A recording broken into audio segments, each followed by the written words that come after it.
এই বাংলায় লক্ষ্মীর ভাণ্ডারের কথা বলা হয়, এ বাংলায় কন্যাশ্রীর কথা বলা হয়। কন্যারা কোথায়, লক্ষ্মীরা কোথায় প্রশ্ন তুলতে চায় আজকের মানুষ।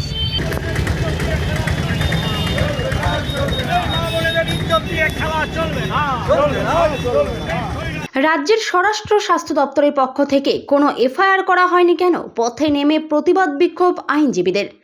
রাস্তায় নামছে, ধর্ষণ নৃশংস খুনের স্বচ্ছ তদন্ত করতে হবে, কঠোরতম শাস্তি দিতে হবে, খুনের ঘটনার স্বচ্ছ তদন্ত করতে হবে, দোষীদের আড়াল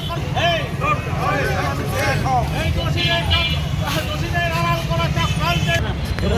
বুধবার দুপুরে জলপাইগুড়ি জেলা আদালতের আইনজীবীদের একাংশ আরজিকর হাসপাতালের আবাসিক চিকিৎসক তথা ছাত্রীর সঙ্গে নৃশংস ঘটনার প্রতিবাদ জানিয়ে প্রকৃত অপরাধীদের গ্রেপ্তারের দাবিতে আদালত চত্বর থেকে এক প্রতিবাদ মিছিল করে শহরের বেশ কিছু পথ পরিক্রমা করে। এই প্রসঙ্গে জেলা আদালতের প্রবীণ আইনজীবী নির্মল ঘোষ দস্তিদার ক্ষোভের সঙ্গে জানান, ঘটনার খবর পেয়ে ছুটে যাওয়া মেয়েটির মা বাবাকে 3 ঘন্টা বসিয়ে রাখা এবং রাজ্যের স্বরাষ্ট্র এবং স্বাস্থ্য দপ্তরের পক্ষ থেকে কোনো এফআইআর না করা থেকেই উঠছে নানান প্রশ্ন। কোন সমাজে বসবাস করছি আমরা? রাজ্য সরকারের এই ভূমিকা লজ্জাজনক। যিনি কল্যাণী বিশ্ববিদ্যালয় থেকে এমবিবিএস করে এমডি করছিলেন, আরজিকরের 4th তলায় 4th ফ্লোরে তার নিথর দেহ দেখতে পাওয়া যায় 9 তারিখ সকালে। অত্যন্ত বেদনার, অত্যন্ত দুঃখের এবং অত্যন্ত দুর্ভাগ্যের। স্বাস্থ্য দপ্তরের পক্ষ থেকে, আরজিকর হসপিটালের পক্ষ থেকে বা স্বরাষ্ট্র দপ্তরের পক্ষ থেকে কোনো এফআইআর করা হয়নি, কাউকে জানানো হয়নি। সকাল হয়ে যাওয়ার 3 ঘন্টা পর হাসপাতাল কর্তৃপক্ষ জানালেন ওর বাবা মাকে, আসুন আপনার মেয়ে আত্মঘাতী হয়েছেন, আত্মহত্যা করেছেন। বিভ্রান্ত করার জন্য এই কথা বলেছেন, সম্পূর্ণ মিথ্যে কথা বলেছেন। ওর বুকে, ঘাড়ে, গলায় এবং বিভিন্ন শরীরের অঙ্গে যে চিহ্ন দেখা গেছে তাতে বোঝা যায় একজন নয়, বহুজন মিলে, অনেকে মিলে তার প্রতি এই অত্যাচারটা করেছে।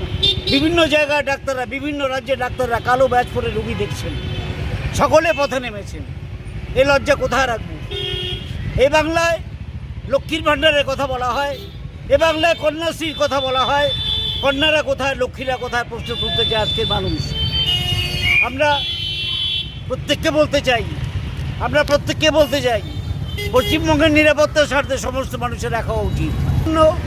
গোটা বাংলার মানুষ গর্জে উঠেছেন এবং জবাব চাইছেন। যিনি আরজিকরের অধ্যক্ষ সন্দীপ ঘোষ, তিনি একটা এফআইআর করলেন না। তিনি জানতে চাইলেন না যে মেয়েটিকে কেন হত্যা করা হলো, মেয়েটিকে কে হত্যা করেছে। সন্দীপ ঘোষের বিরুদ্ধে কেন এফআইআর করা হবে না?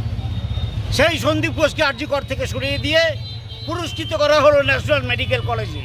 কালকে হাইকোর্ট থেকে তীব্র ভর্ৎসনা করে বলা হয়েছে, এটা কি পুরস্কার দেওয়া হচ্ছে সন্দীপ ঘোষকে, যিনি অন্যতম কালপ্রিট, যিনি কালপ্রিটদের আড়াল করার চেষ্টা করছেন, তাকে পুরস্কৃত করে ন্যাশনাল মেডিকেল কলেজে আনা হচ্ছে। ওকে দীর্ঘ ছুটিতে পাঠানো হোক এবং ওকে চাকরিতে রাখা হবে না, পরিষ্কার বলে দিলেন। আমরা বলছিলাম সিবিআইয়ের তদন্তের কথা। হাইকোর্ট গতকাল সিবিআইয়ের তদন্ত দিয়েছেন এবং আমরা সেটাকে স্বাগত জানাই। সিবিআই তদন্ত দেওয়ার পরে আমাদের দাবি হবে আইনজীবী হিসাবে খুব দ্রুত রিপোর্ট পেশ করে সমস্ত দোষীদের ধরতে হবে এবং দৃষ্টান্তমূলক শাস্তি দিতে হবে। Bureau report, PB news. আপনার কি ফ্ল্যাট দরকার? চলে আসুন রয়্যাল কনস্ট্রাকশনে। এখানে সুলভ মূল্যে জমি জায়গা ক্রয় ও বিক্রয় করা হয়, অথবা জমি সংক্রান্ত কাগজপত্র সঠিকভাবে তৈরি করা হয়। পূর্ব বর্ধমানের একমাত্র প্রতিষ্ঠান, তার নাম রয়্যাল কনস্ট্রাকশন। আজই চলে আসুন। ঠিকানা পূর্ব Bardhaman hawkers market, room number 24, দ্বিতলে। যোগাযোগ করুন এই নম্বরে 9674700421 অথবা 8967838995। আর দেরি নয়, এখনই চলে আসুন রয়্যাল কনস্ট্রাকশনে।